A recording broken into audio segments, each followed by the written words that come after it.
प्रभावी प्रार्थना या मालिकेतील ही तिसरी व्हिडिओ.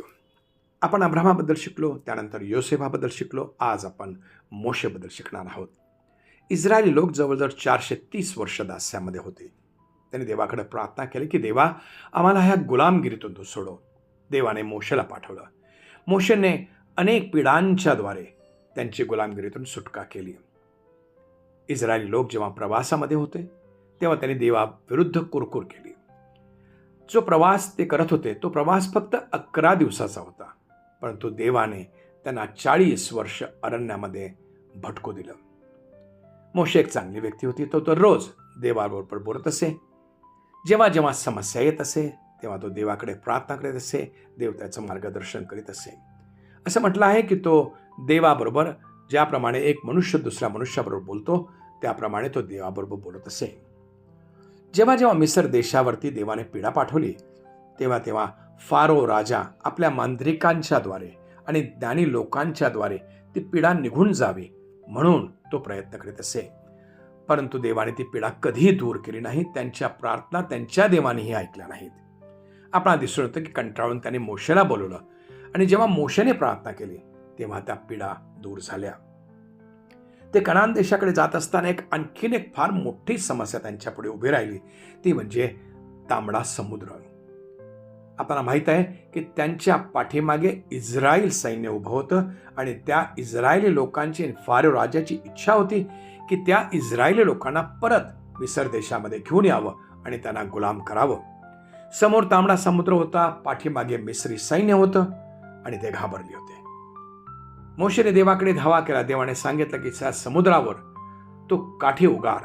आणि जेव्हा त्याने काठी उगारली तेव्हा तो समुद्र दुभंगला गेला आणि इस्रायली लोक त्या समुद्रामधून जवळजवळ 6,20,000 लोक त्या समुद्रामधून कोरड्या भूमीवर चालत गेले.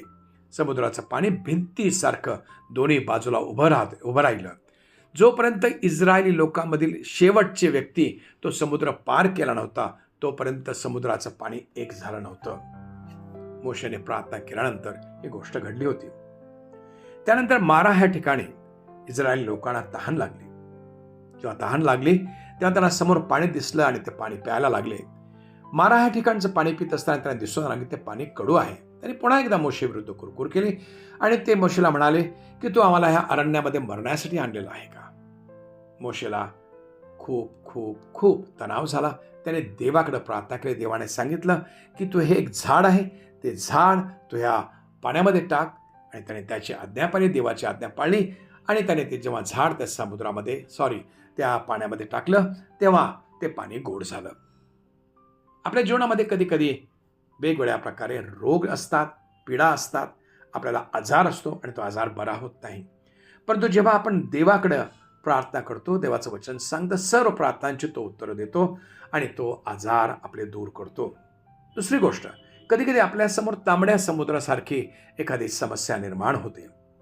याचा अर्थ असा, आपण पाठीमागे जाऊ शकत नाही आणि पुढे जाऊ शकत नाही. आपल्याला काहीच कळत नाही. आपण घाबरतो, आपल्याला मानसिक तणाव होतो आणि आपल्याला कळत नाही की आपण काय करावं. परंतु ज्याप्रमाणे मोशेने प्रार्थना केली त्याप्रमाणे आपण जर प्रार्थना केली तर देव आपल्या समोर समुद्रासारखी असलेली ही समस्या तो दूर करेल आणि त्या समस्येला दूर करून त्यामधून तो वाट काढेल आणि आपल्या प्रार्थनांचं उत्तर देईल. तिसरी गोष्ट, मारा येथील कडू पाणी. कधी कधी आपल्या जीवनामधील काही संबंध कडवट होतात. एक समस्या अशी निर्माण होते की त्यामधून सगळा आपला आनंद निघून जातो. आपले संबंध बिघडतात आणि आपलं जीवन कडवटपणाचं होतं. आपल्याला दुःख निर्माण होतं. परंतु जर आपण देवाकडे जर प्रार्थना केली तर देव त्यामधून असा मार्ग काढेल की ते कडवट जीवन तो गोड करेल. मला विश्वास आहे की हा संदेश तुम्हाला आवडला असेल आणि जर आवडला असेल तर जरूर ह्या चॅनलला सबस्क्राईब करा आणि या प्रकारचे संदेश भविष्यामध्ये सुद्धा ऐका. आपल्या मित्रांना फॉरवर्ड करा, शेअर करा, कॉमेंट करा. तुम्ही ऐकल्याबद्दल खूप खूप धन्यवाद. देव तुम्हाला आशीर्वाद देवो आणि देव तुमच्या सगळ्या प्रार्थनांची उत्तरं देवो. तुम्हाला आरोग्य देवो, तांबड्या समुद्रासारखी समस्या दूर करो आणि कडवटपणाही तुमच्या जीवनात दूर करो. Thank you very much. God bless you. जर तुम्ही मिरज शहरामध्ये किंवा सांगलीमध्ये चर्च शोधत असाल तर जरूर वरील पत्त्यावरती तुम्ही येऊ शकता. तुम्हाला सगळ्यांना आमंत्रण आहे. या ठिकाणी परमेश्वराच्या वचनातून खूप काही शिकायला मिळेल व आशीर्वादित व्हाल.